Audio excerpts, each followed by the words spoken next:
최근 몇 년 동안 암스테르담 경찰은 아약스와 네덜란드 국가대표 출신 퀸시 프로메스의 범죄 이력을 둘러싼 충격적인 세부 사항들을 밝혀냈습니다. 친형제의 생명을 노린 시도, 연쇄 살인 사건과의 연루, 그리고 마약 사업과의 적극적인 연계까지 포함됩니다. 네덜란드에서 수사가 진행되는 동안 퀸시 프로메스는 러시아에서 올해의 축구 선수로 선정되었고 자국의 법적 논란에서 벗어난 채로 국가컵을 들어 올렸습니다. 2024년에 네덜란드 법원은 퀸시 프로메스를 2가지 중대한 범죄에 대해 유죄로 판결하고 7년 반의 징역형을 선고했습니다. 준비하세요. 이제 정말 흥미로워질 겁니다.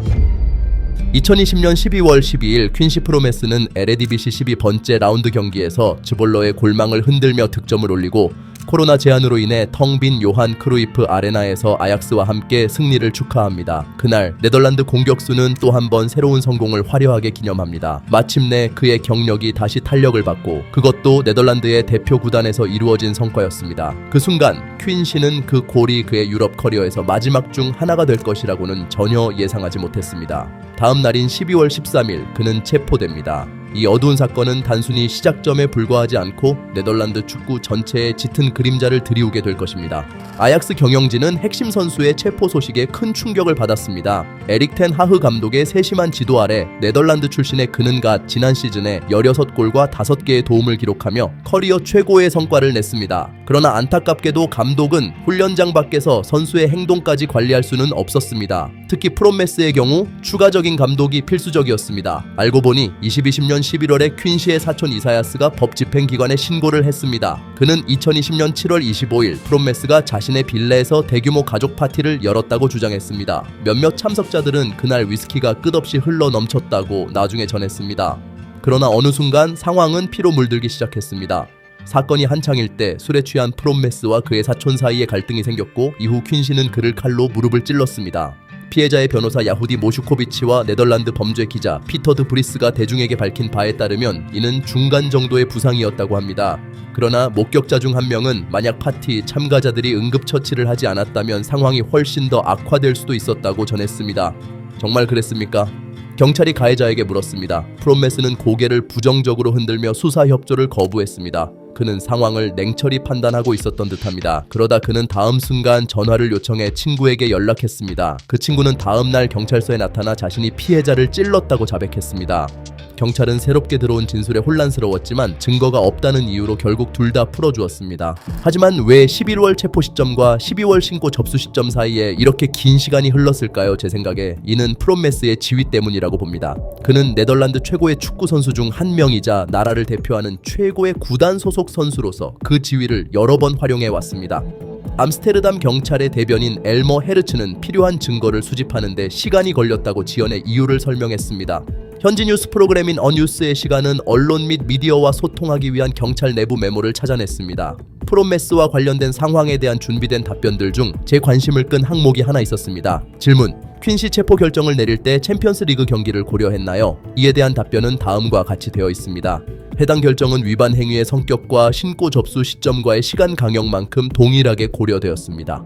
증거 수집에는 한 달이 걸렸습니다. 그 기간 동안 퀸시는 유럽의 권위 있는 대회에서 3경기에 출전했습니다. 마지막 경기는 수요일 아탈란타와 치렀고 그 뒤로 토요일 에레디비시 라운드 경기를 뛰었으며 일요일에는 체포되었습니다. 만약 프롬메스를 챔피언스리그 출전 중에 체포했다면 유럽 전역에서 훨씬 더 큰 파장이 일어났을 것이라고 생각합니다. 이 방식은 사건을 약간 덮는 데 도움이 되었습니다. 아약스의 총괄이사 에드윈 반 데르사르는 공개적으로 퀸시를 변호하며 말했습니다. 네덜란드에서는 유죄가 입증되기 전까지는 무죄로 간주됩니다.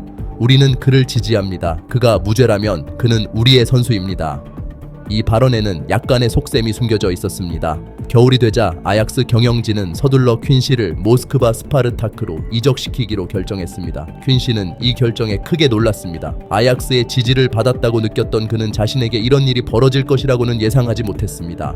하지만 이러한 서두름의 이유는 나중에 밝혀지게 됩니다. 당시 암스테르담에서는 더 큰 파문을 일으킬 수 있는 또 다른 사건이 발생하는 것을 원치 않았던 것입니다. 이후의 수사 과정은 퀸시가 러시아 클럽 선수로서 지켜보게 되었습니다. 그는 이렇게 말했습니다. 모두에게 불쾌한 이야기지만 우리는 여전히 바꿀 수 있는 미래를 봐야 합니다. 이미 일어난 일은 어쩔 수 없고 저는 숨길 것이 없습니다. 하지만 실제로 숨길 것은 많았습니다. 왜냐하면 2021년에 그의 사건이 피해자 이사야스의 변호사 요청에 따라 살인미수로 재분류되었기 때문입니다. 이 경우 최대 징역 6년의 처벌이 가능했습니다. 이러한 조치는 언론 보도와 관련이 있었습니다. 전화 통화의 독점 오디오 기록을 찾아낸 것입니다. 언론은 네덜란드 대표팀 축구 선수가 그날 현장에 있던 친척들과 나눈 대화의 녹취록을 웹사이트에 공개했습니다.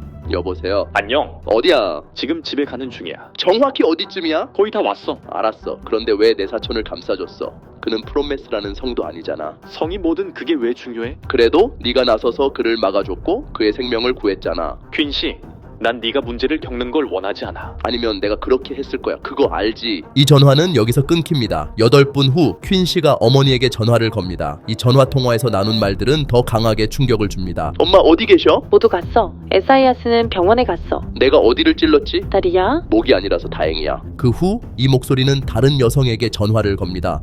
에사이아스의 변호사에 따르면 이 여성은 퀸시 프로메스의 이모, 즉 피해자의 어머니였다고 합니다.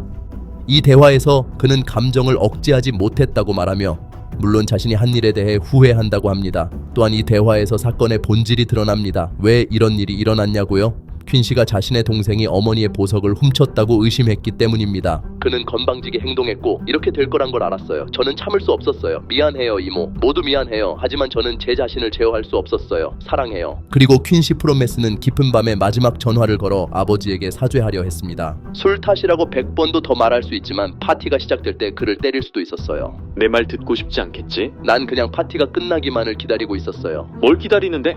제니에 대해 물어보는데 왜 칼을 꺼냈어? 그냥 사과 껍질을 벗기고 있었어요. 사과가 무슨 상관이야? 난 이모한테 헌신적이야. 이모가 귀찮아하면 죽여도 돼요. 아빠를 위해서도 엄마를 위해서도 죽일 거야. 제가 죽일 수 있는 사람들이 있어요. 퀸씨, 가족을 사랑하는 건 좋지만 무시하고 싶지만 누군가 나나 가족을 무시하면 응분의 대가를 치르게 될 거야. 그런 사람들은 제가 단순한 축구 선수가 아니라는 걸 알게 될 거예요. 다른 면을 보게 될 거예요. 알았어. 진정해. 퀸씨, 내일 아침에 전화 받을게요. 내가 총을 안 가지고 있는 걸 다행으로 여겨요. 그럼 이 이야기는 훨씬 더 슬프게 끝났을 테니까요. 축구 세계와는 전혀 관련 없는 칼부림과 총기 소지 사건이었지만 퀸씨는 이 갈등을 마피아 영화에서나 볼 법한 스타일로 발전시킬 수 있었습니다. 물론 프로메스는 그의 사촌이 결국 2011년 11월에 경찰에 신고한 사실을 알고 있었습니다. 그래서 그는 2명의 친구를 보내 그들에게 $20,000가 들어있는 가방과 함께 그 신고서를 철회하라고 제안했습니다. 그러나 형은 그 의심스러운 신사들과 협력하지 않기로 했습니다. 그리고 몇 년이 지난 후 프로메스의 전화 통화 내용이 공개되었을 때 모시코비치는 얼마나 기뻐했을까요? 그가 말했던 내용은 다음과 같습니다. 그는 이 범죄에 대해 아버지, 어머니 그리고 이모에게 보고했습니다. 제 고객은 사건의 새로운 자격에 만족하고 있습니다. 이제 이 사건은 더 빠르게 진행될 것입니다. 유죄 판결이 나올 가능성이 매우 높다고 생각합니다. 흥미로운 점은 프로메스의 사촌에게 돈을 가져다 준 그의 친구 중 한 명이 나중에 스스로 감옥에 갔다는 것입니다. 그는 벨기에에서 코카인 밀매 사건으로 4년형을 선고받았습니다. 그리고 이것은 퀸씨의 범죄 이야기에서 두 번째 가장 중요한 부분으로 이어집니다. 제가 퀸씨 프로메스가 형을 칼로 찌르고 그 후 부모님에게 변명하는 이야기를 들려드리면서 여러분은 한 가지 질문을 하셨을 수도 있습니다. 과연 라디오 방송국은 어떻게 프로메스의 통화 내역을 이렇게 상세히 가지고 있었을까요? 그의 전화가 도청당한 걸까요? 네, 사실 그렇습니다. 도청을 맡은 것은 TCI 네덜란드 정보기관 범죄수사 부서입니다. 당연히 칼부림 사건은 그런 범죄 리스트에 포함되지 않지만 그 사건이 일어난 시점은 퀸씨에 대한 감시가 이미 시작된 때였습니다. 이것은 단 하나의 의미만을 가지고 있었습니다. 그 선수가 조직범죄와 연관되어 있으며 마약 밀매나 무기 거래에 관련되어 있다는 것입니다. 왜냐하면 TCI는 바로 그런 사건들을 다루기 때문입니다. 네덜란드에서는 퀸시 프로메스가 범죄 세계와 밀접한 관계를 맺고 있다는 추측이 오래전부터 있었습니다. 2019년 아약스로 돌아온 이후 경찰은 여러 차례 에드빈 반 더 사르에게 팀의 신입 선수와 관련된 활동 및 사교 범위에 대해 질문을 하러 왔습니다. 첫 번째 방문은 프로메스가 음악가 조이 악과 함께 있는 모습이 목격된 후였습니다. 조이 악은 네덜란드에서 매우 인기 있는 그룹 존 식스의 래퍼로 국제적인 코카인 밀매와 밀접한 연관이 있었습니다. 대화 중에는 1년 전 살인 사건을 조직한 혐의로 재판을 받은 갱스터 래퍼 자가자가도 언급되었습니다. 퀸씨는 자가자가의 사촌과 자주 시간을 보냈으며 그 자신도 래퍼와의 친분을 숨기지 않았습니다. 퀸씨는 법을 어긴 이와 함께 앨범을 녹음하기도 했으며 그가 교도소에 있을 때에도 함께 작업을 했습니다. 분명히 퀸씨 주변에는 좋지 않은 사람들이 있었던 것으로 보입니다. 헤드 페트롤지와 범죄 기자 폴 웍스트는 이 사건들이 발생하기 전 네덜란드의 범죄 조직과 유명 인사들, 축구 선수들, 래퍼들, 기업가들 간의 관계에 대한 큰 기사를 발표했습니다. 이들은 수십 년 동안 지역 범죄 조직과 협력해왔습니다. 퀸시의 이야기와 관련된 대표적인 예시로는 부유한 집에 침입하고 아이들 앞에서 사람들을 잔인하게 대했던 범죄자 레데의 이야기가 있습니다. 그는 그 사건으로 20년형을 선고받았습니다. 당시 영향력 있는 갱스터는 래퍼 커뮤니티, 특히 축구 선수 엘레로 엘리아의 지원을 받았습니다.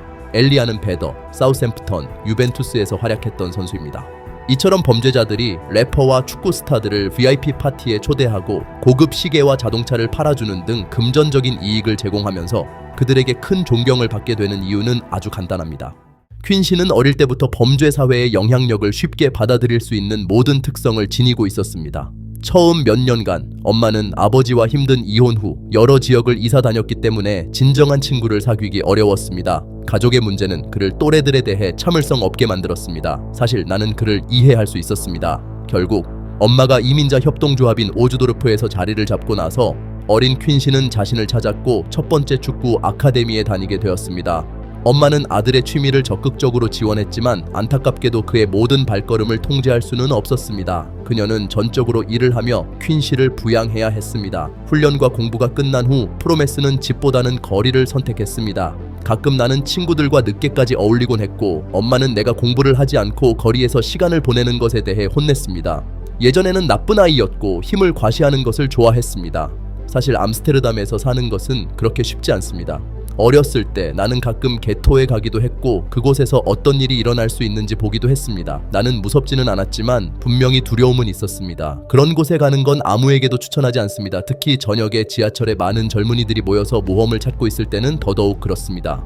퀸시는 집으로 돌아온 후 에레디비지에서 주요 득점자가 되었습니다. 두 번째 만남에서 경찰은 더 준비가 되어 있었고 그들은 퀸시 프로메스가 마약 밀매와 관련이 있다는 구체적인 의혹을 가지고 있었습니다. 그때 포르투라는 코드명 하에 조사가 시작되었고 퀸시 프로메스는 그 조사에 연루된 인물이 되었습니다. 일부 제보에 따라 수사관들은 퀸시 프로메스의 2개의 다른 휴대폰에서 암호화된 메시지를 분석하기 시작했습니다. 그리고 우리는 그들이 접근할 수 있었음을 기억합니다. 그때 경찰의 관심을 끈 것은 퀸시가 20만 유로를 코카인 밀매에 투자했을 가능성에 대한 정보였습니다.